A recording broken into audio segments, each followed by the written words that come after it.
sambil memandang semua ini, tidak ada wajah-wajah baru di sini. Ini orang-orang berpengalaman semuanya.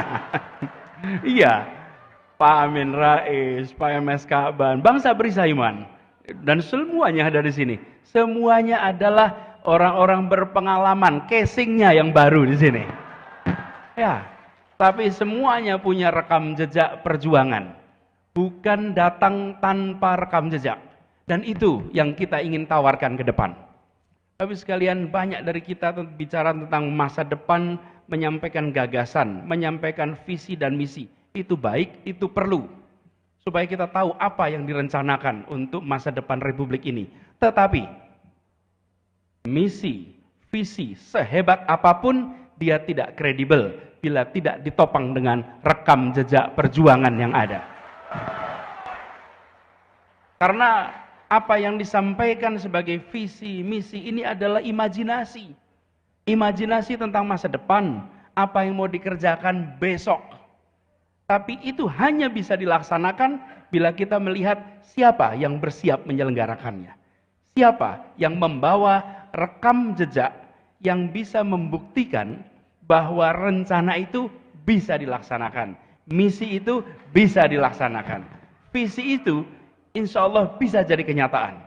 Karena itu ketika di sini berkumpul bersama dengan sebuah misi yang cukup tegas, melawan kezaliman dan menegakkan keadilan, maka ini bukan sekedar misi, tapi ini ditopang oleh orang-orang yang membawa rekam jejak perjuangan selama ini. Jadi kalau mengatakan akan melakukan A, tapi yang mau melakukan tidak memiliki rekam jejak untuk mengerjakannya, bagaimana kita bisa menyatakan ini kredibel? Oke?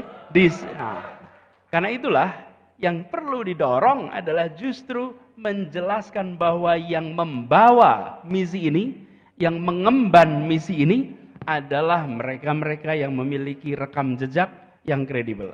Dan ini sesungguhnya yang perlu didorong sekarang.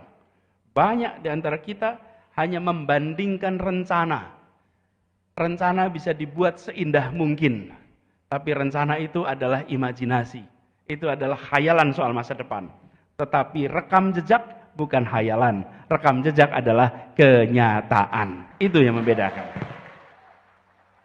Nah, kita berharap sekali bahwa Partai Umat nantinya bisa menjadi salah satu penjaga utama di dalam menuntaskan semua agenda yang 25 tahun lalu dicanangkan dalam gerakan reformasi, di mana Bapak Amin Rais menjadi bapak reformasi pada masa itu.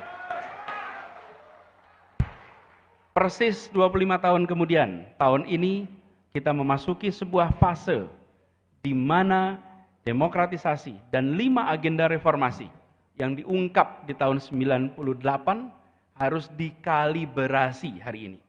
Dikalibrasi itu dipastikan masih searah dengan titik awal keberangkatan perjalanan ini. Bila perjalanan ini menuju kepada sebuah tujuan, maka setelah berjalan 25 tahun, dievaluasi ulang.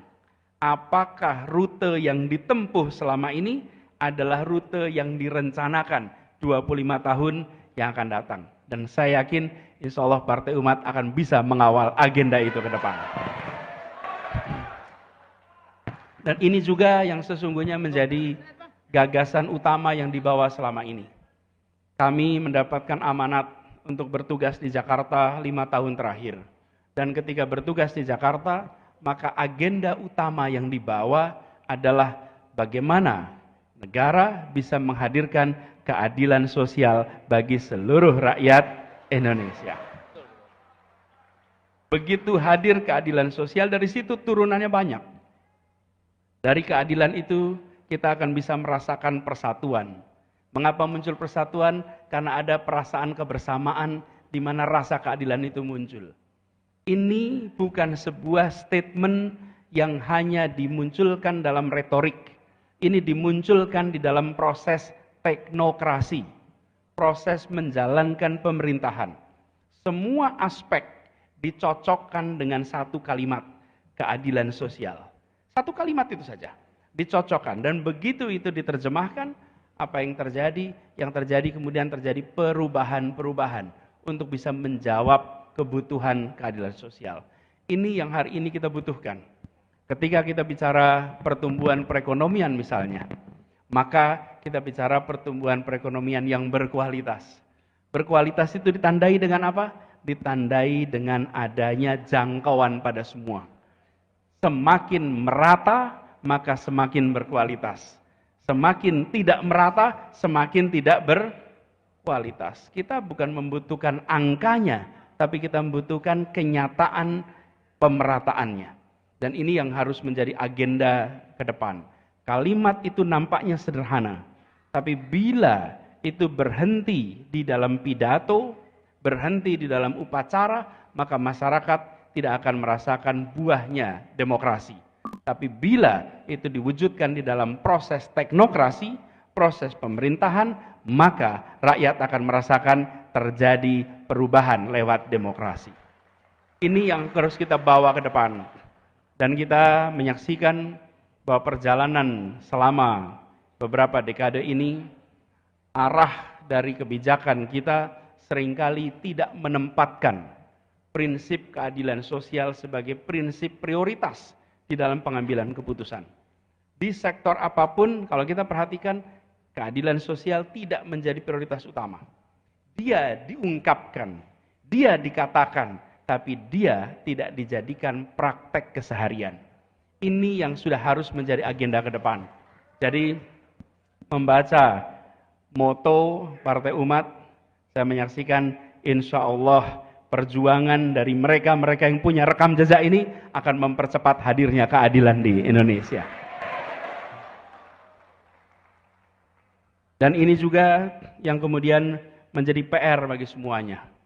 Bahwa kita ingin ada kesetaraan kesempatan, kesetaraan di muka hukum, memastikan bahwa di Republik ini semua setara. Itulah sebabnya kita berharap sekali perjuangan ini akan bisa direspon oleh masyarakat. Kami yakin kalau melihat suasana yang ada sekarang di luar, suasana di luar adalah suasana yang menginginkan perubahan untuk hadirnya keadilan. Ini suasananya. Tapi suasana ini harus direspon dengan benar, direspon dengan baik, supaya kita bisa mengawal agenda itu menjadi kenyataan. Tantangan tidak kecil, tapi kita tidak boleh cengeng, kita tidak boleh berharap tidak ada tantangan. Di dalam sejarah perjuangan selalu ada tantangan. Tidak ada perjuangan yang tanpa tantangan, akan selalu ada. Justru penting sekali dari kita dari awal menyadari ketika perjalanan itu mendaki, maka dia akan membutuhkan energi yang ekstra. Ketika jalanan itu berliku, maka kita tahu akan banyak rintangan di tengahnya. Tapi kalau kita mau pilih jalan yang nyaman, jalan yang menghemat energi, pilih jalan turun dan mendatar. Tapi jalan turun dan mendatar tidak mengantarkan kemana-mana. Perjalanan mendaki itu yang mengantarkan kepada puncak-puncak baru keberhasilan semuanya. Jadi kalau di Partai Umat ini banyak tantangannya, artinya sedang jalan mendaki, Pak. Kalau jalannya itu menurun, itu santai, nggak ada tantangan, Pak. Kalau santai, ringan gitu, ini berarti jalan lagi turun. Jalan turun itu tidak kemana-mana. Tapi kalau lagi mendaki, yakinlah walaupun gelap, ini akan sampai kepada puncak-puncak baru. Bapak Ibu sekalian yang saya hormati, kita berharap hadirnya Partai Umat juga menjawab tantangan-tantangan perubahan ke depan. Ketika kita memperhatikan tantangan ke depan, maka umat, Partai Umat yang membawa nama umat, kita harus menjawab perubahan zaman. Umat Islam bukan saja menjawab tantangan yang dihadapi oleh umat Islam, tapi harus bisa menjawab dan memberikan jawaban atas tantangan yang dihadapi umat manusia. Umat Islam harus menawarkan jawaban bagi tantangan yang dihadapi oleh umat manusia.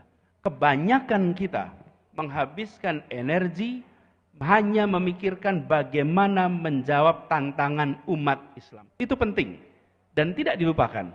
Tapi kita harus perluas, apalagi dengan ada Partai Umat ini. Artinya mewakili sebuah komponen penting, tantangan luar biasa. Ada tantangan objektif umat manusia, mulai dari climate change, perpindahan penduduk dari dari desa ke kota, masalah hunian, berbicara lagi perkembangan teknologi, ada artificial intelligence, ada bioteknologi, yang semuanya mendatangkan kesempatan tapi juga membawa risiko. Dan juga kesenjangan untuk mendapatkan akses atas kemudahan dan kemajuan itu semua. Kemudian tantangan kesehatan. Partai Umat hadir di masa pandemi. Bagaimana tantangan kesehatan yang luar biasa besar. Kita akan ketemu di tahun-tahun ke depan jumlah populasi masyarakat dunia yang warga lansianya jauh lebih besar daripada sejarah umat manusia sepanjang masa. Belum pernah dalam perjalanan umat manusia punya proporsi lansia yang sebesar sekarang. Ini adalah tantangan-tantangan umat manusia yang kalau kita hadir di dalam kancah ini, maka umat harus siap dengan jawaban untuk tantangan yang dihadapi oleh umat manusia. Nah, kenapa ini penting? Karena Partai Umat menyebut soal politik gagasan. Partai Umat menyatakan politik gagasan sebagai pegangan, bukan sekedar hadir membawa prinsip moralitas, hadir membawa platform keumatan, tapi juga hadir sebagai sebuah partai yang membawa gagasan. Di depan sana ada menu besar yang mudah-mudahan nanti Partai Umat akan hadir memberikan jawaban. Dan kita menyaksikan pemimpinnya seorang cendekiawan, pendirinya tokoh cendekiawan yang punya rekam jejak luar biasa. Insya Allah dari sini muncul jawaban-jawaban untuk kemajuan umat manusia. Dari umat Islam kepada umat manusia. Ini yang harus kita berikan sama-sama. Bapak Ibu sekalian saya hormati, izinkan saya mengakhiri dengan sekali lagi mengucapkan selamat. Dan sekaligus kita saling mendoakan. Perjalanan kita masih panjang. Berliku mendaki, siap kita bekerja bersama, bergandeng tangan, kita congsong perubahan untuk Indonesia yang lebih baik. Assalamualaikum warahmatullahi wabarakatuh.